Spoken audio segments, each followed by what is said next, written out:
Parijat Deshpande is the founder of Ruvel, the only truly trauma-informed company specifically dedicated to improving high-risk pregnancy outcomes, reducing preterm birth, and supporting parents to pass on generational health. That is something so crucial for our NICU families. She's on a mission to end the high-risk pregnancy crisis. She has served and supported thousands of clients through her live events, virtual courses, and one-on-one consulting. She also has a best-selling book, Pregnancy Brain, a mind-body approach to stress management during a high-risk pregnancy, and the Body Language Journal, which helps folks through the pregnancy and healing processes using guided journaling support.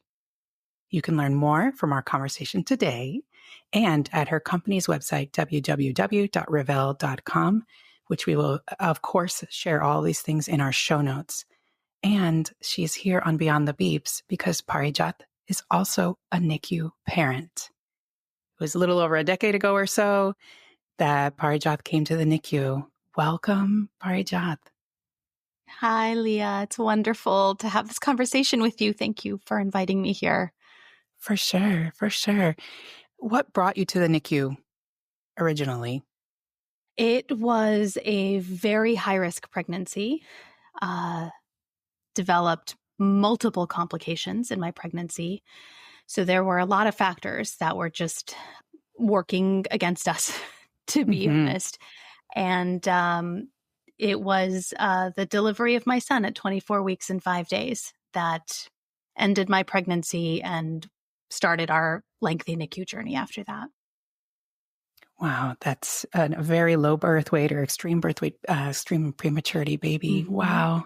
Mm-hmm. So you're probably in the NICU for quite a long time, had many, many ups and downs, I imagine. You know, I think a lot of folks and our folks who are listening, our parents who are out there now say that the NICU changes them. Mm-hmm.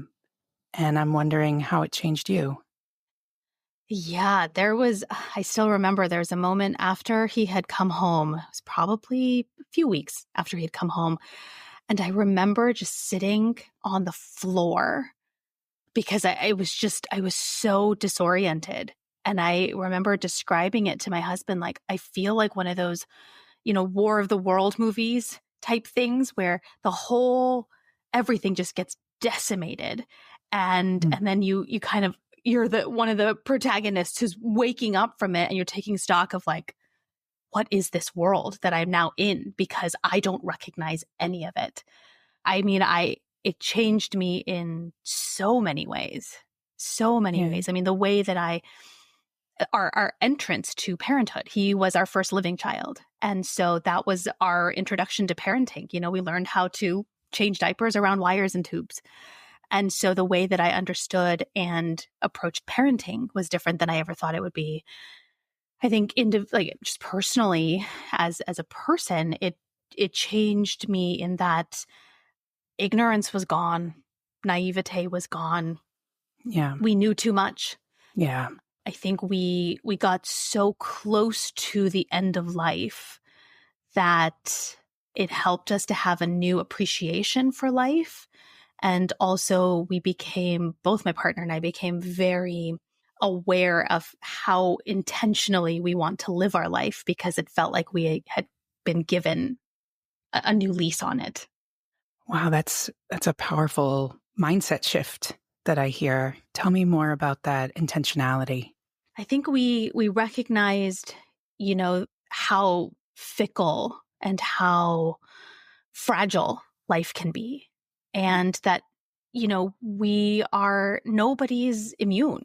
This can happen to anybody. And I think that was a very important lesson that I learned, I think, because prior to me even starting fertility treatments, I was teaching developmental psychology up at my alma mater. And I was teaching lessons about the developmental impacts of prematurity solely from a theoretical, clinical perspective.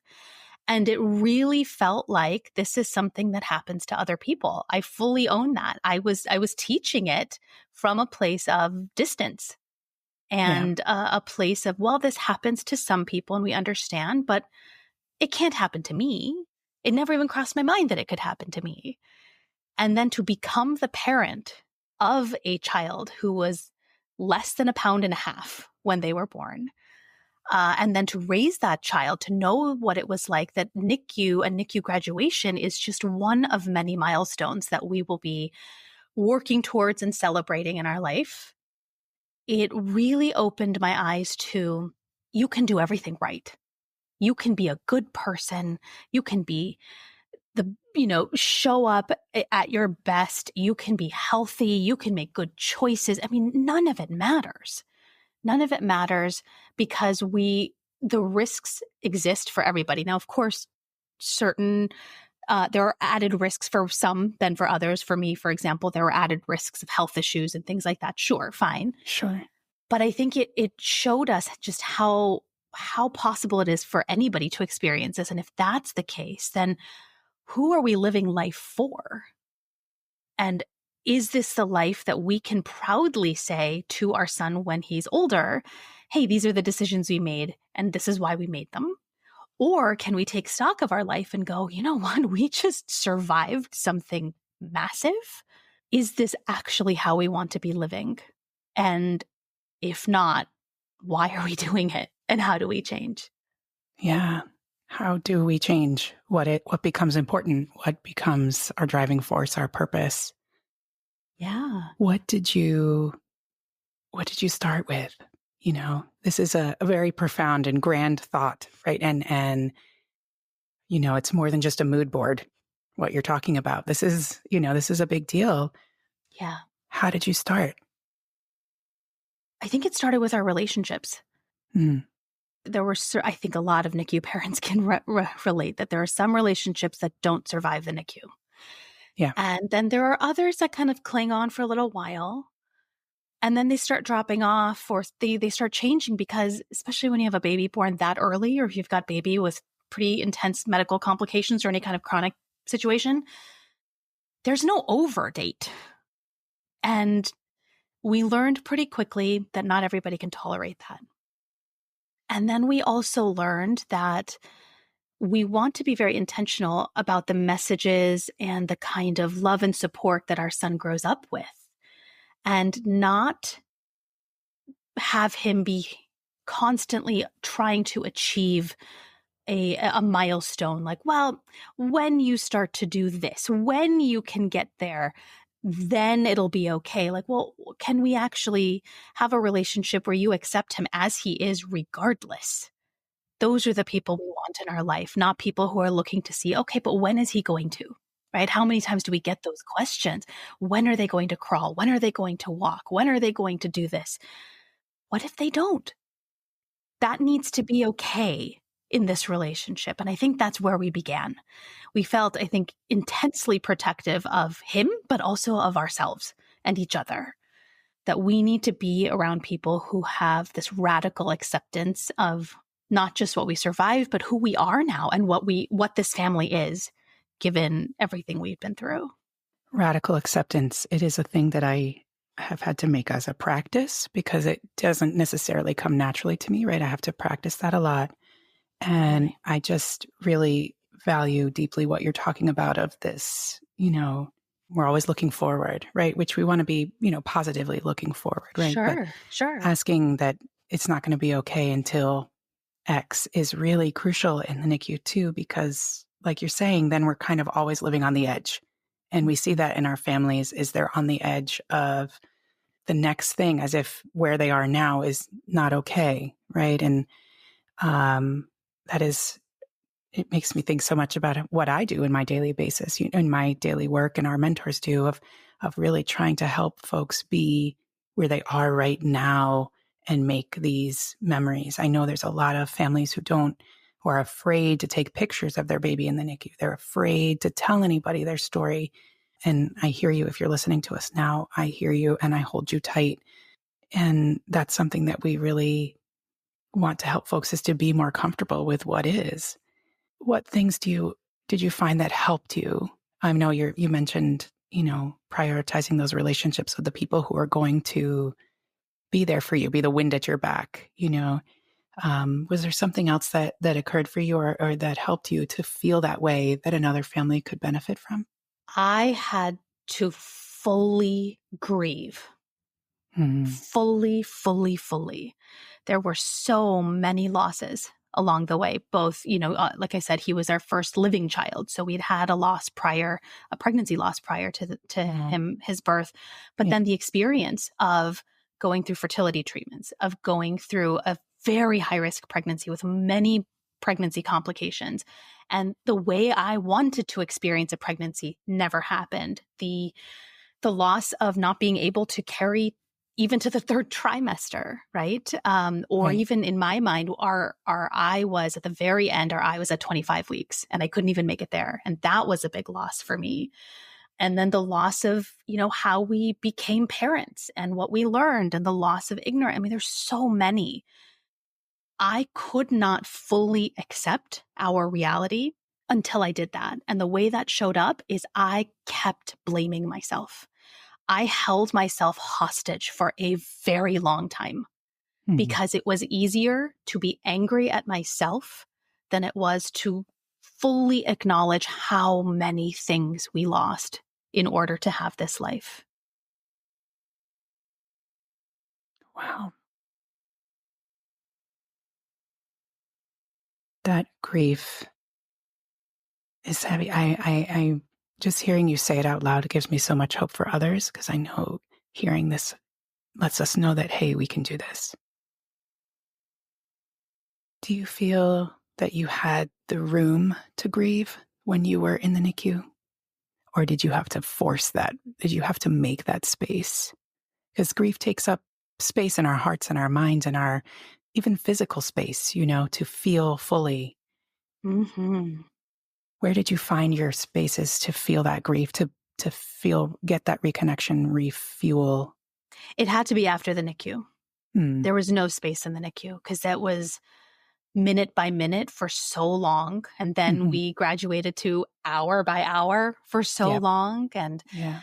there's no room there to grieve. And I think if there are any NICU parents that are listening, I hope that you can hear the permission I'm offering if you need it. It's okay to not grieve in the NICU.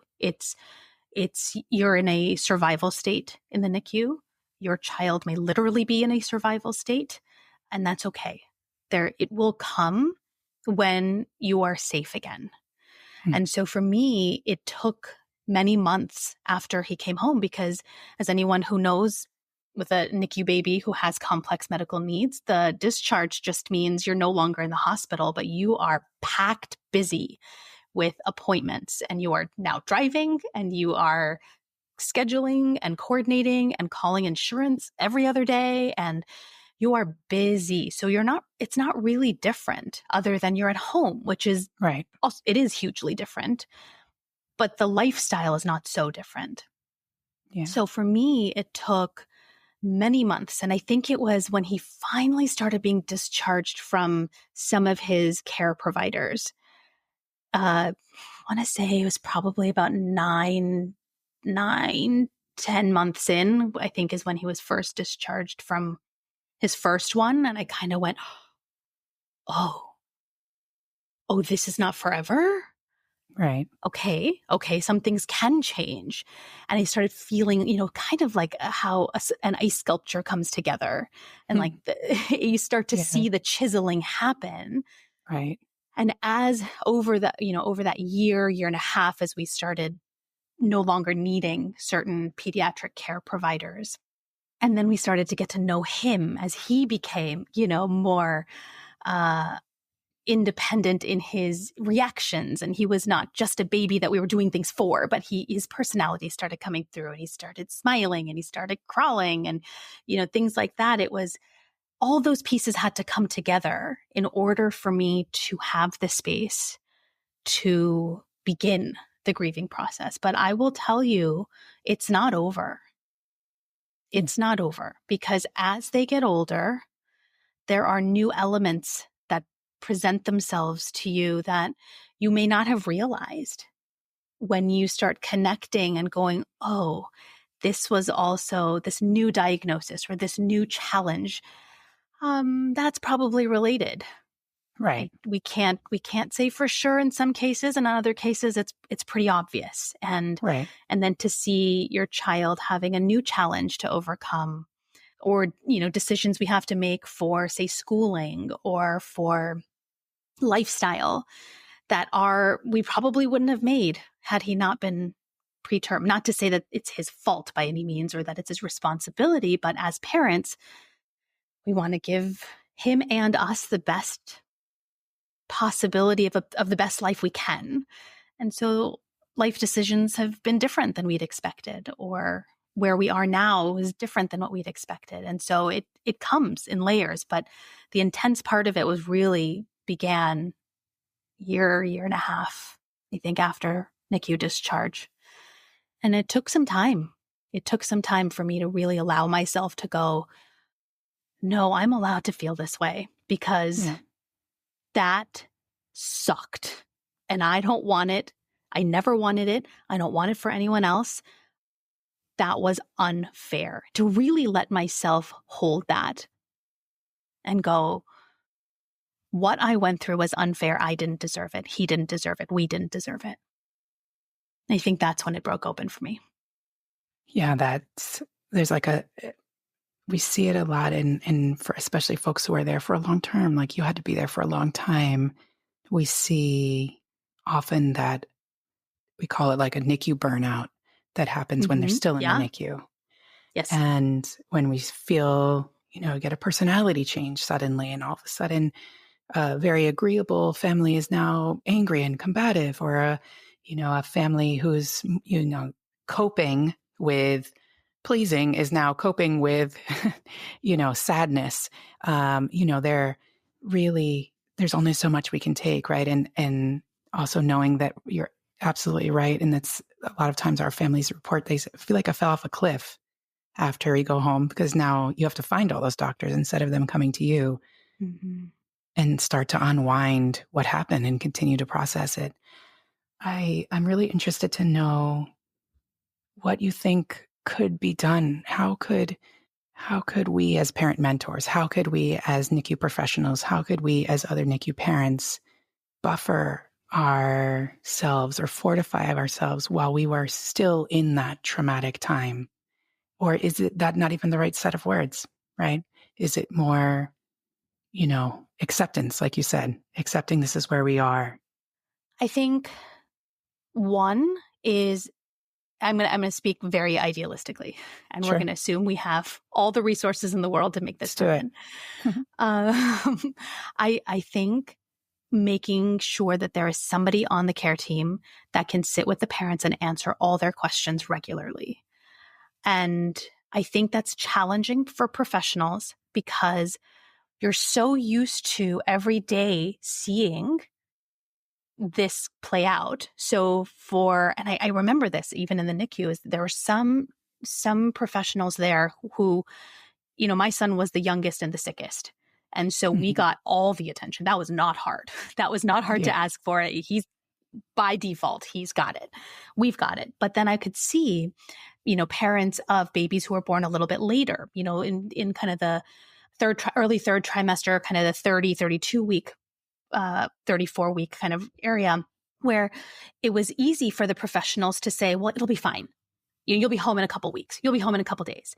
And I recognize that, because you have seen what my child has gone through, and that may be very different than what that 32 weeker is going through. But to the parents, that is the worst possible thing that could be happening to them. And so meeting the parents where they are and answering their questions from that place, I think is hugely powerful, because I think, you walk in as a parent, and like you said, even if you've had a tour, I didn't get to do the tour, but my partner went in and had the tour. And even then, after my son was born, it was like a different planet. Like, he didn't recognize anything that he had seen just a few days prior. And so, really understanding that when parents walk into the unit, what they're seeing is not what you are seeing. They don't know.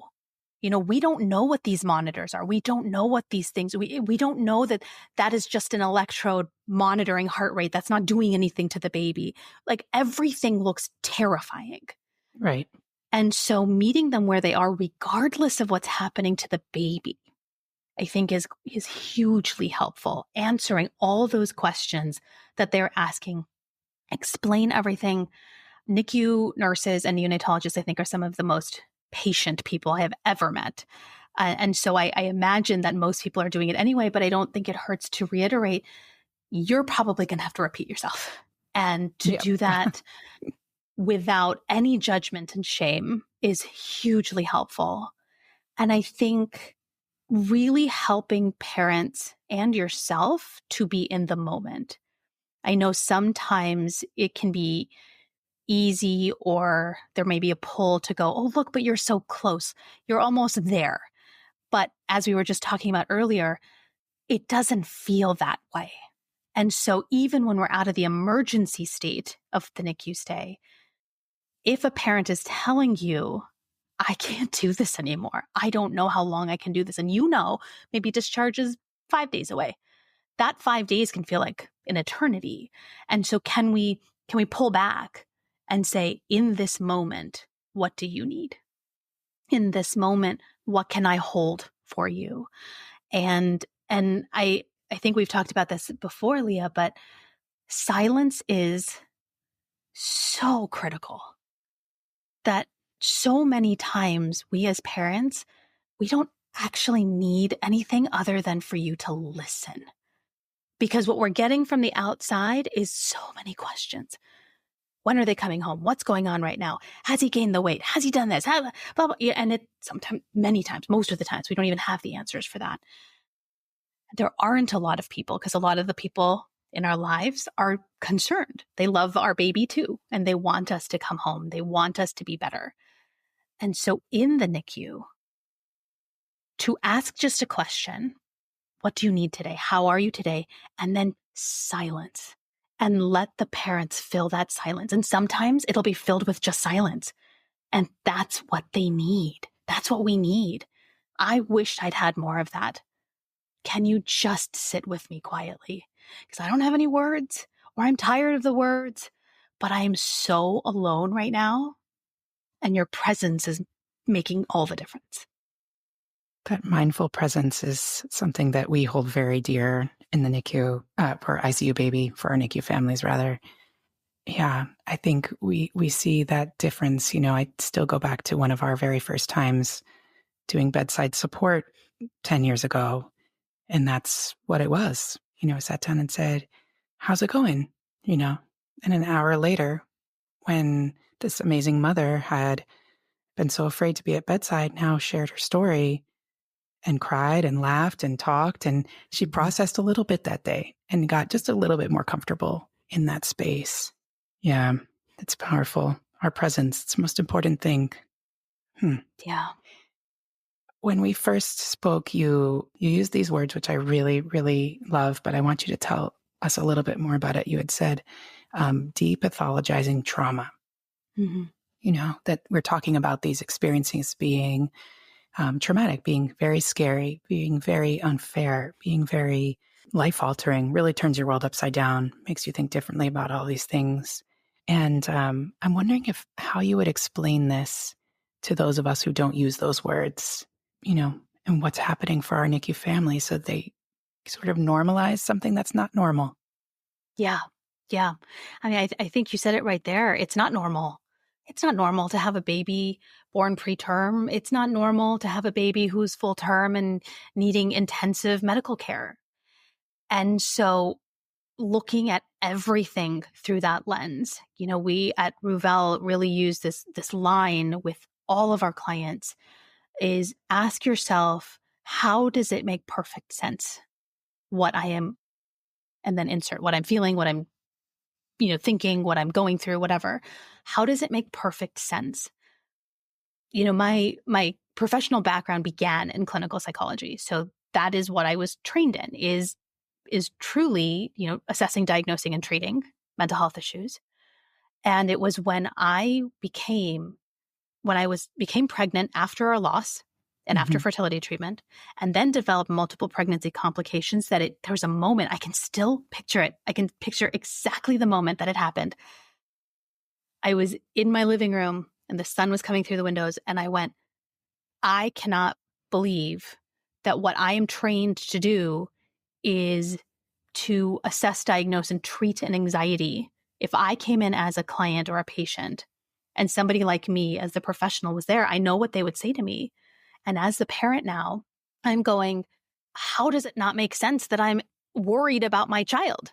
How does it not make sense that I am terrified of losing another baby? How does it not make sense that I'm going to be anxious every day of my pregnancy because of what I've already been through and everything that's going wrong now? Now, that doesn't mean that we can't do anything to assuage some of those experiences. But that also, it does not mean that what you're feeling is wrong. And that really, really resonated for me even more deeply once we came out of the NICU and I realized, we had been traumatized by the entire experience, from trying to conceive to being pregnant to birth in the middle of the second trimester to then being in the NICU.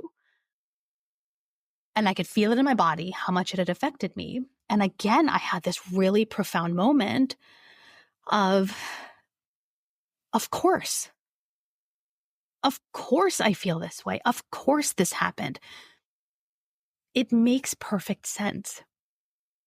And so when I, started doing this work, I shifted away from clinical psychology primarily for this reason, is I could not stand behind and be in a profession that pathologized a normal reaction to an abnormal situation. I couldn't do it anymore. And so what we really look at now with clients is, let's shift our perspective from I need to calm down. I need to stop. How do I make my anxiety go away? How do I make my fear go away? How do I feel more at peace? Instead of that, start with, how does it make sense that you're not that way right now? How does it make sense? How is it perfectly reasonable that you're in the NICU and you feel like a headless chicken? How does that make sense? How does it make sense that you're in the NICU and you're having a hard time trusting your entire team? Now, that doesn't mean that's going to be your forever reality, but we have to start there, because after you answer that question and you believe it, the next questions are totally different than if we were trying to fix your experience. Yeah, nothing's wrong with you. Nothing's wrong with you. Yeah. Nothing's wrong with you. Hearing those words it really takes the teeth or disarms. I don't really love violent language, but really takes the sting out of those feelings. Yes. Right? Those feelings are there because they're helping you, or they're there for a purpose, right? They're trying to do something, right? Yes. They're trying to, keep you awake all night, which we don't appreciate. But there's something going on there that we need to attend to and absolutely destigmatize. You're not a difficult mother. You're not a crazy father. You're not, violent, or you're going through something. Yeah. And what you're going through is you're fighting for your child. I don't know anything in the world that incites a more visceral reaction than that, honestly. I think asking pregnant people, asking parents in the NICU who are fighting for their children to calm down is I can't even it's so inappropriate. Yes. I think it's so detrimental to their health and the health of the family as they move forward and go home and kind of move on. You're leaving them with a feeling of, I'm doing it wrong. And how harmful is that? Right? As opposed to, of course you're angry. Of course you're sad. Of course you're overwhelmed and you can't think straight. Of course it makes sense. And we start there and we've got to really believe it. And it's hard to do because the messages everywhere are, okay, but at least, okay, but just, okay, but can you try a little harder to make me comfortable? Right. And so it's hard. With my private clients, we spend a long time on just that part of it in the recovery piece, because it is very difficult to tune out the sounds and the voices coming from everywhere around you going, but you're not doing it right. But when you get there, it is wholly freeing. There's a freedom that is reminiscent almost of like very early childhood before the world got to us. Yeah. Of like, whoa, okay, nothing has to be fixed. Because then the next question is, well, then how do I want this experience to be? Of course, with a magic wand, we would say, I don't want to be here. I don't want to be in the NICU. Right. Yeah. But now that I Erase it. am, right, exactly. Let's do it different. But given that we're here, now that I'm not spending all my energy beating myself up or trying to be different in this situation, my next focus can be, okay, well then how do I want to experience this?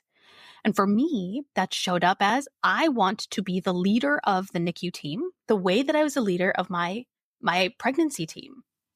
I fully felt like I was at the head of that table and everyone was working for me. And I hope that every single parent gets that feeling, because that is a fact. I know our lives, our babies' lives are in their hands, but at the end of the day, we get to say yes or no. We get to consent. We get to ask questions. We get to ask for additional advice from people that are maybe not even working at that hospital. We certainly did that. We had a close family friend who was a neonatologist far from our hospital, but I called him up one day because something didn't sit right with me with what they were recommending. And so I called him up, right? And you are at the head of that table, but you get to do that. You get to benefit from that. And you get to choose that when you stop holding yourself hostage or stop, beating yourself up or expecting anything other than this makes sense that this is my experience. And then that's where the choice comes of how do I want the experience to actually go going forward, given that this is our reality here. Yes. This is, we share these these words, like we say, you're the parent head of this NICU team. And it's, even with all the folks that we work with in the Family Centered Care Task Force and across the country, this is it. I mean, that's incredible, Parijat. I mean, I love to hear that it shifted for you when you were able to sort of say, okay, now I'm the head. Like now I know my purpose. I know where I stand, and that was very empowering. And that's where we really want our families to feel is empowered. This is your baby. Yeah. And you know your baby best. Yeah. You mentioned something about the outside world a little bit ago about, pressure and questions. And, I'm wondering, like, with pressure from the outside world, and also perhaps even within ourselves, for sure, to do something different, do it better. And then for sure, what you do a lot with your work is have another baby, change the story. Those thoughts can be really frightening and paralyzing. And we have folks in the NICU who are thinking, I can never do this again. Oh my gosh, what can you tell us about what can be done, to make the next experience better? Or at least not necessarily even the experience, but considering that, because I think it's a similar thing. We spend a little bit of time in our minds worrying about a future opportunity or a future missed opportunity or another loss or having to do this again. What are some things that you've found to be helpful to kind of keep us out of that spiral? Not to repeat myself again, but I will. We start with repetition, and it works because we don't remember things when we're in the NICU. That's line number one. That's right.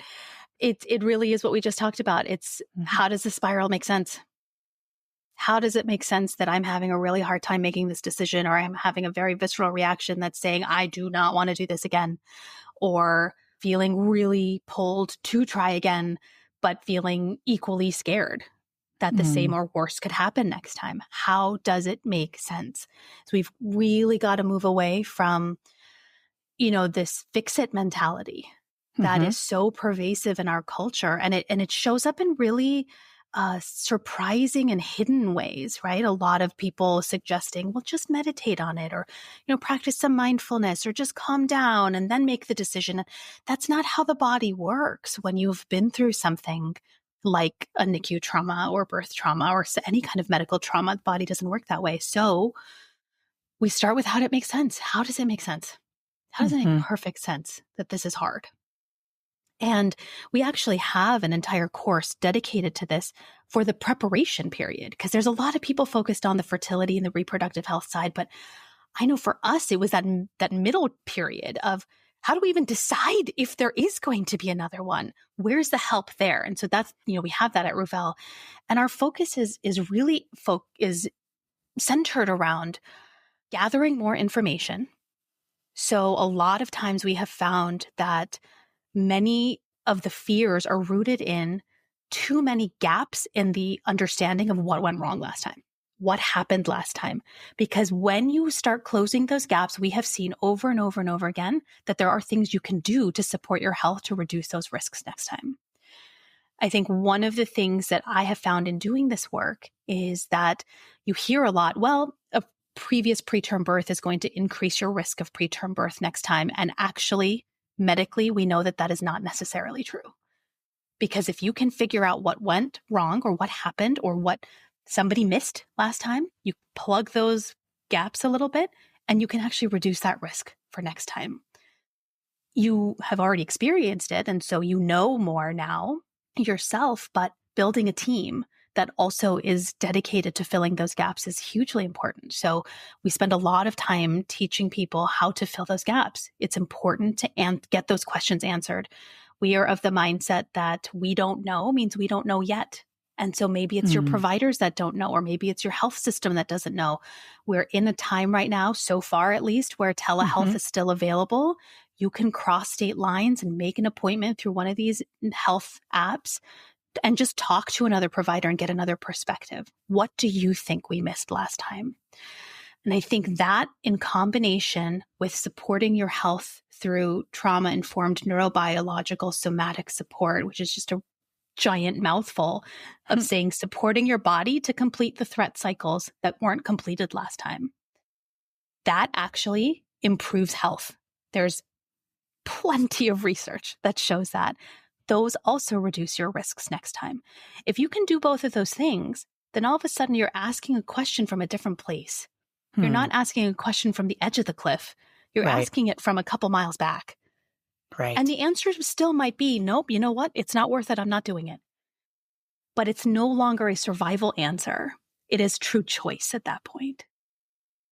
You're such a dream. I'm so glad that you're here.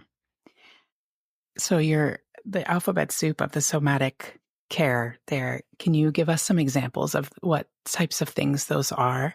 You mentioned, really supporting your body through that experience.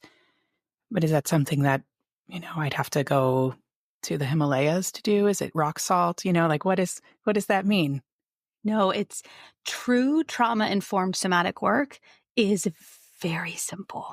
Very, very simple. It starts with, and this is something NICU parents can start with immediately. This is great reminders for NICU professionals to kind of support NICU parents with while they're in the NICU, is meeting basic needs. Are you getting enough nutrition? Are you staying hydrated? Are you emptying your bladder? And are you getting any kind of rest? And I don't necessarily mean 8 hours of fantastic sleep. Rest can be even throughout the day, 10 minutes in 10 minute spurts, right? Those 4 things. Because if we're not doing those 4 things, our body remains in a threat state, no matter the circumstances around us. And so we start really basic.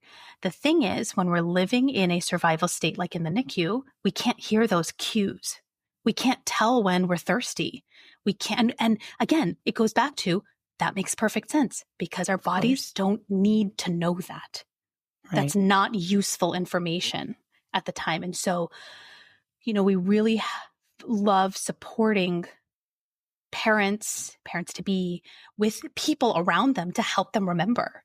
And if it's not people, we've got reminders on our phones, on our email. You can set all those, we can use technology to our advantage and say, okay, every 15 minutes, this is going to go off, and every 15 minutes, I'm going to take a sip of water. And I'm going to trust that past me knows that that's what I need right now, and I'm going to do it, even if I'm convinced I don't need it.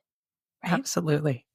Yeah, we use a lot you have to feed your baby. Your baby has a feeding time or a touch time every 2 to 3 hours. That is also your feeding time. So you have to eat, even if it's just a yogurt, a handful of almonds, a peanut butter sandwich, whatever it might be. We have to get something in at those times. That's it. If your baby eats, you eat. Yeah. And I love that the visual of you can't hear, or in my mind, it's visual, like you can't hear when you're in that state. And then you're also taking in so much sensory input that is Yes. not natural. So not only is your state internal noisy, your external environment is very noisy. And to see clearly through that is really challenging. Yes, using those timers. Exactly. Wonderful. Yes. And I love that you said sensory, because that's really the next level of true Mm. trauma-informed somatic work, is then supporting the sensory system. If Mhm. you described that so beautifully, it's so accurately, that this environment is noisy. I like to remind people, and in my book, I use the example of running from a bear as a really simple example of what's happening physiologically in the body. Imagine what you would do in the forest if a bear was screaming in your face. Do bears scream? Mm. They growl. No, whatever they do. Whatever vocalizing they do. Sure.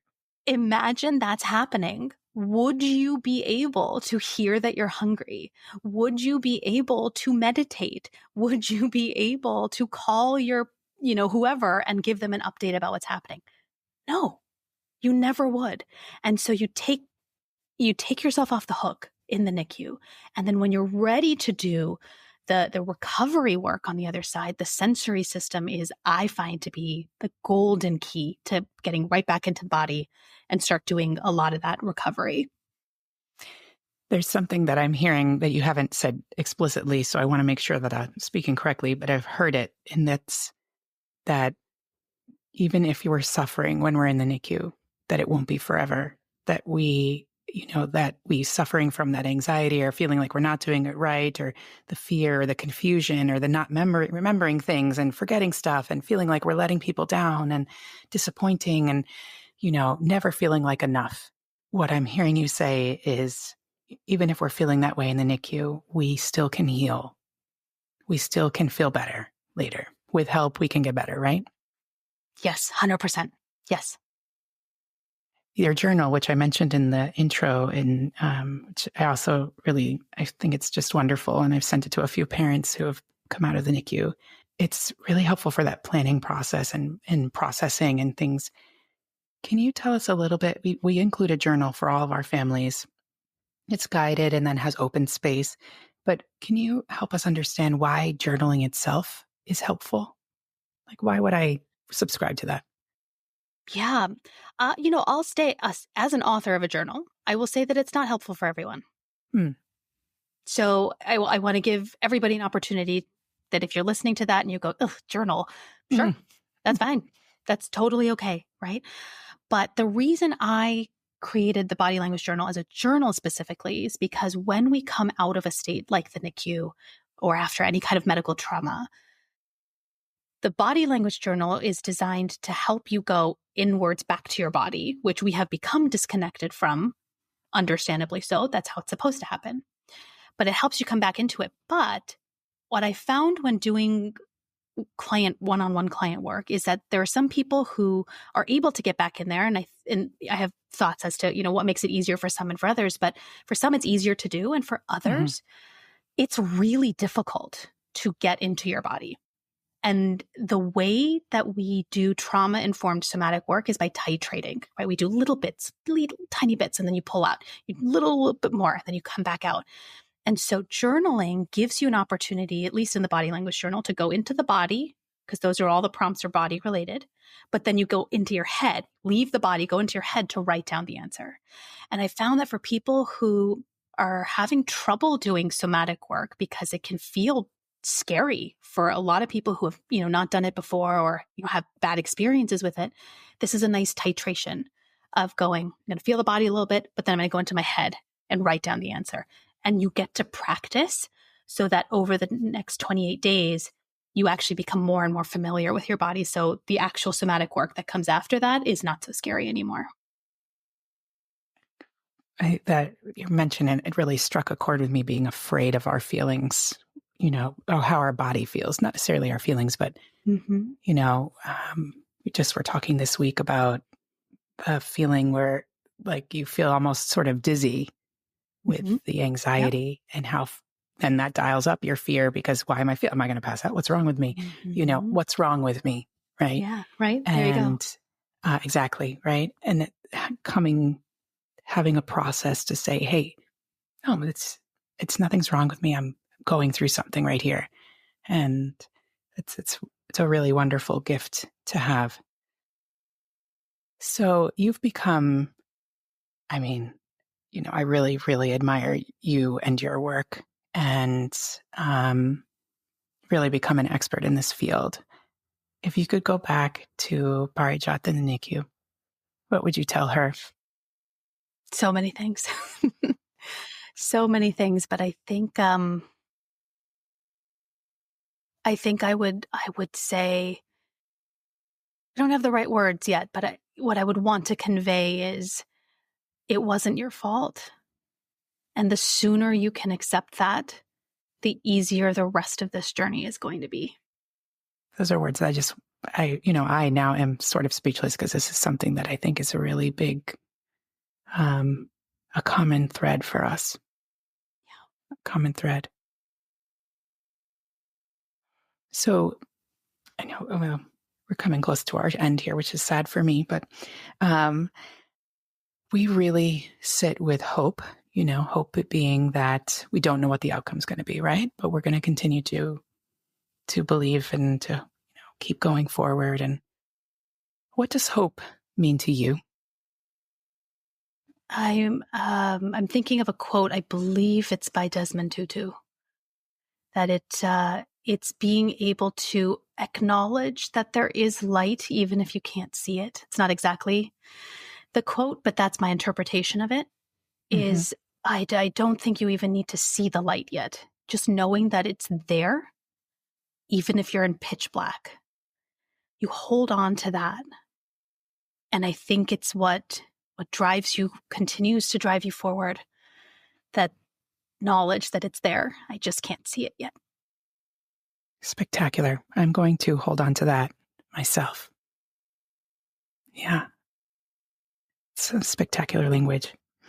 Well, thank you so much, Parijat, for your time, for your energy, for your commitment to the well-being of planning to be pregnant, NICU families, recovering families, bereaved families, parents raising children with lots of differing needs. Thank you so much to you and your company for what you do in the world. We really, really need it. And I'm just really grateful that I got to know you.